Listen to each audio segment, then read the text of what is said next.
po tem porazu. Ja, pač, bili smo še eno tekmo v Euroligi. Jaz mislim, da je bilo v tekmi preveč nihanj, sploh na koncu prvega polčasa in na koncu tekme.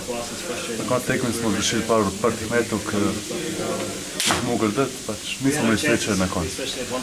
Bil si nekako na začetku tekme eno presenečenje, nekako se je govorili in pisali, da nisi v formi, tako začel si pa odlično to, da prvi postavi, se ti je kaj vrnila samozavest.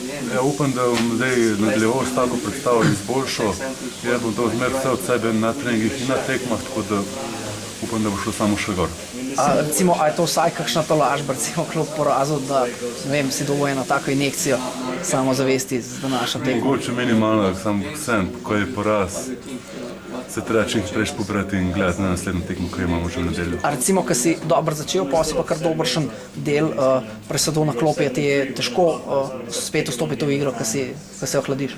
Ne, to ni itak, vsak igralec hoče tem več igrati, željen igre, tako da to ni problem. V drugem polčasu pa nisi igral več, je to razočarane? Ne, ni razočarane, jaz čist prepustam še to trenerju Juretu, tako da čakam na naslednje tekme. V kakšni formi si pa sicer tako na treningih, ko igraš po to? Težko reči, pač gre nekako. Sam še ena napoved za FNP. Pač vemo, da FNP ima vse leta bil v vrhu na LB-ligi, pač mi bomo tekmo resno vzeli tako kot vsak in gremo na zmago.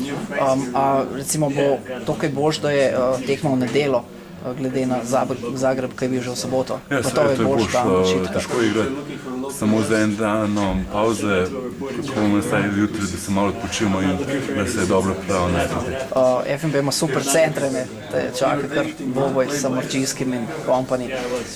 Res je, pač nobena tekma ni lahka, ne v Good ligi. Vsako tekmo igrati na polno, tako da bomo dali vse od sebe. Se ne bojiš srbskih? Ne, ni se česa ba, treba na silo.